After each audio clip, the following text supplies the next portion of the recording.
Alright everyone, time to discuss another reason why Joe Biden should be stopped by the American people, and that's really guns. Now keep one thing in mind. You do have to understand one important thing. Democrats, neoliberals like Biden, at the end of the day are not gung-ho for gun control. They are incrementalists that believe in slightly eroding liberties over long periods of time. That's why over the last 100 years we've had steadily erosion of gun rights in most measures, except when SCOTUS gets involved.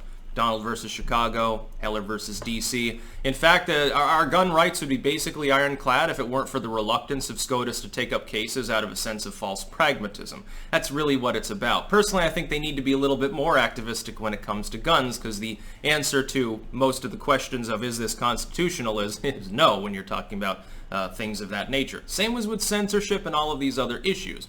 That being said, if you look at his proposals, because you don't know which ones he'll actually push, and of course the Democrats could never get all of the things that he wants here passed, even if they controlled the House and Senate, because you have a bunch of red state Dems that would get kicked off their jobs, and they don't really want to lose the House and Senate, because then it would be meaningless, because then the gun control would get reversed very quickly. If you look at the proposals, if you were to pass them all, it'd be the most draconian bullshit ever. It would blatantly violate the Constitution to the degree that if it were adopted, even in part, I think SCOTUS would get involved and issue an injunction almost immediately. One of the provisions is, for example, that he wants to mandate that every gun be a smart gun. A smart gun is essentially a hackable gun where the government can just disable its ability to function. It's also blatantly impossible to enforce such a law. A person could simply remove the technology from the firearm. It'd be perfectly possible to do that. It would also necessitate, for instance, you could have a situation. Let's say that you have a couple in their home, and somebody breaks in, knocks one of them out, and the person that was knocked out is the one that would normally wield the gun. The other person is effectively disarmed. They can't use the firearm. That's a problem for self-defense. It makes sense in certain situations. Of course, someone has stolen your gun. Well, they can't use it without, fiddling around with it and potentially breaking it in the process. Your gun has been taken from you during a brawl. You pulled it out and someone managed to get it away from you. Well, they can't shoot you with it. And pistol whip you. Probably have their own gun anyway if you've drawn your own. These are things that Biden, of course, would not address because they would be problematic. Another one is the idea, the ever-present assault weapons thing. They've been itching for an assault weapons ban for a long time, along with mandatory buybacks this time. See, the problem is we had an assault weapon ban under Clinton in the United States. It was pointless. It wasn't grandfathered in for existing weapons. The assault weapons ban was then simply allowed to lapse by George W.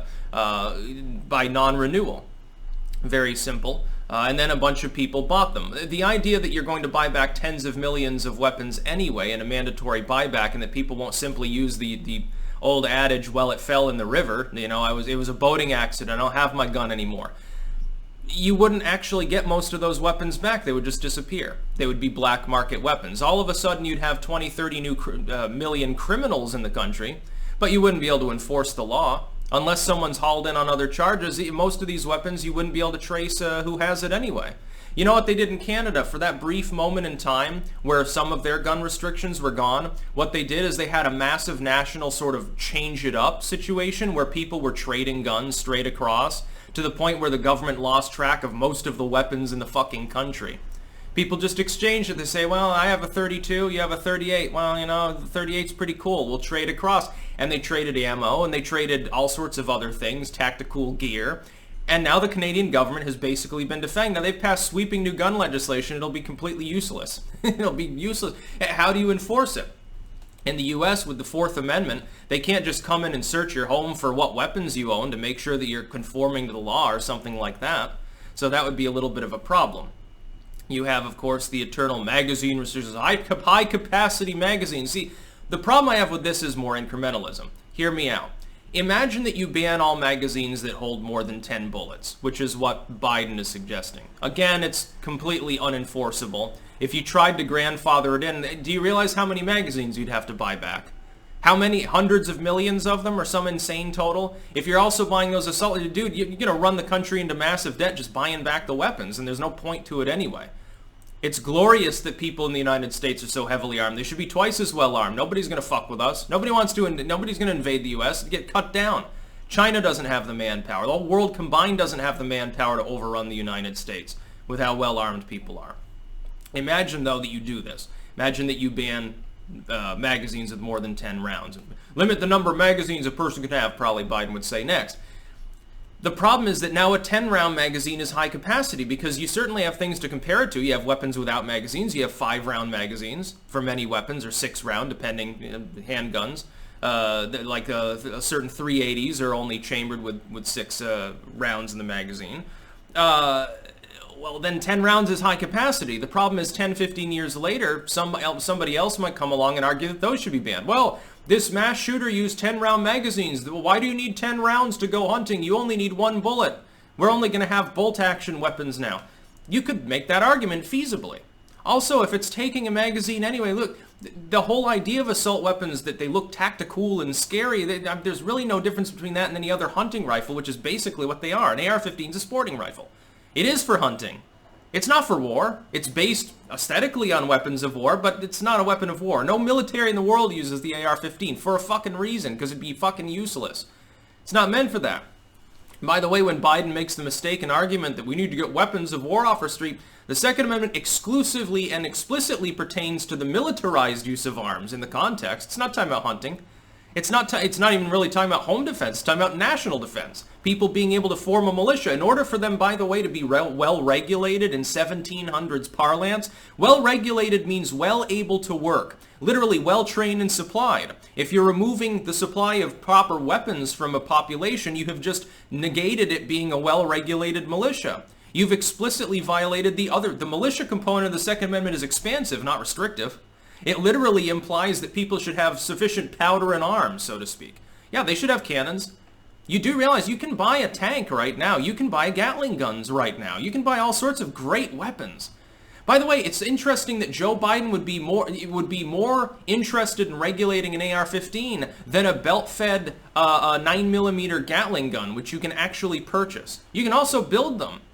Look, you can build a belt-fed, it's called a Gatling crank. You can put it on a tripod and you can do all sorts of things. You can look up 22 caliber Gatling gun on YouTube right now. They have 110 round drums for that, by the way. The problem is that trying to trace all of these untraceable things and buy them back would be impossible. Most people will simply ignore the rules. Yeah, I know, I'd probably have weaponry that would end up, it fell off the boat, I was fishing. You know, I go fishing, I carry 5 guns with me, and all of them fell in the drink. Sad day. Along with all the ammo. Those are the well-armed fish. Best armed fish in the state of Vermont. That's what'll happen. The weapons will disappear. The only people that'll turn them in are people that are like, I don't know, maybe hard up, or they're like goody two-shoes people. They're like, oh, I must respect the law because fuck the Second Amendment. Not gonna happen.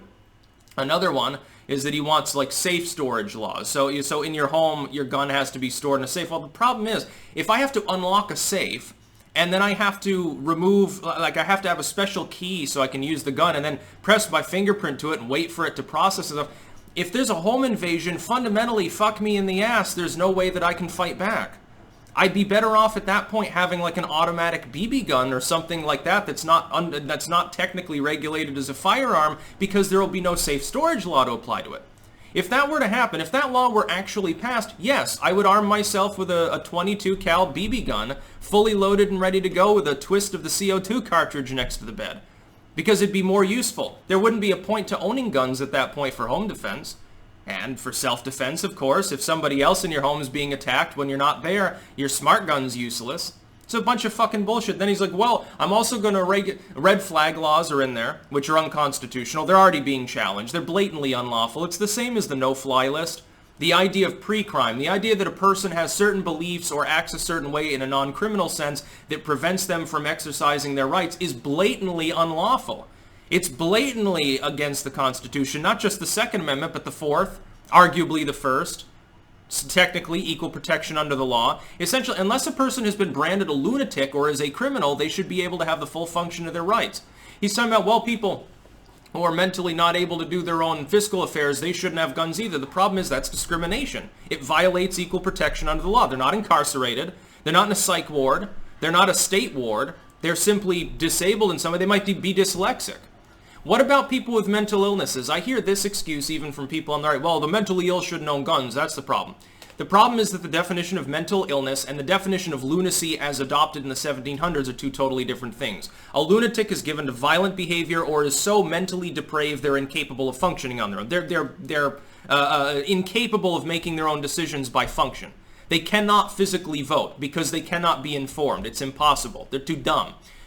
A person with topical depression, even a person with schizophrenia, would not fit under those descriptions. A person reasonably able to generally function in society would not fall under that broad initial category. The problem is that the government has vastly expanded what it means to be mentally ill. Technically speaking, I'd be under that umbrella because I was diagnosed with ADHD, which is about the most bullshit so-called mental illness in description, many, many years ago.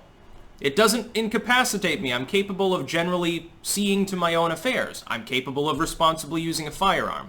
Joe Biden apparently disagrees. He thinks that that there's something wrong with me because of, again, that bullshit diagnosis that they stuffed me full of Ritalin with when I was in high school. Well, you know, it sucks to be a bigot like Joe Biden. He's a very ableist individual. And the capstone to all of this is that the Democrats would try to front it at once. The problem is the Republicans would just water it down and pass it. They'd probably try to pass it. They say, oh, we're not going to allow assault rifle restrictions, but yeah, we're scared about high-capacity magazines too, so that's okay. And red flag laws are all right because, you know, we like stomping on people's liberty too. Don't think that the Republicans are some great champions of guns. Hell, Bump Stock Don there is one of the most pro-gun Republicans we've had. W wasn't that pro-gun. He didn't really see, other than letting the assault rifle ban lapse. You know, plenty of, Rand Paul comes to mind as the only one who's been consistently pro-second. You know, the Hearing Protection Act and so forth. Suppressors, it's funny, suppressors are now legal in Vermont. That was the only meaningful gun control, by the way, that existed for a brief shining moment in time, and now Phil Scott has ripped apart the Constitution in our state, basically, along with our state Constitution. I'm surprised that there aren't more court challenges to this. It's a cut and dry fucking case of a violation of our rights. If you were to say, and then another thing's like, oh, well, you're only allowed to buy one gun a month, which is, again, it's asinine. There are people out there that already have an arsenal. Oh, they're not going to be able to buy anything online. Okay, so you can't buy ammo online. Well, what if you live in a place, again, equal protection applies under the Second Amendment. What if you live in a town that doesn't have a gun store? That's a violation, potentially, of equal protection under the law. Not even just the Second Amendment. It doesn't violate the Second, technically speaking. You're just applying rules with regards to the mail. You can still buy ammo. What if there's nowhere to buy it? What if the nearest gun store is 100 miles away? You're telling certain citizens that because they live in a rural area, they shouldn't have the same access to firearms and to parts as people who live in urban areas. Isn't that very, very interesting? Well, again, all of these things violate your rights in more than one way. It's not just about the Second Amendment. A lot of these violate the right to privacy, would need excessive searches and seizures and surveillance and tracing of people. Violates, in some cases, the equal protection under the law, potentially states' rights. Why should the federal government be able to mandate all of these things? It's already been made clear that in many localities can't. They can't force you to use a gun safe. Well, you know, why should the federal government be able to?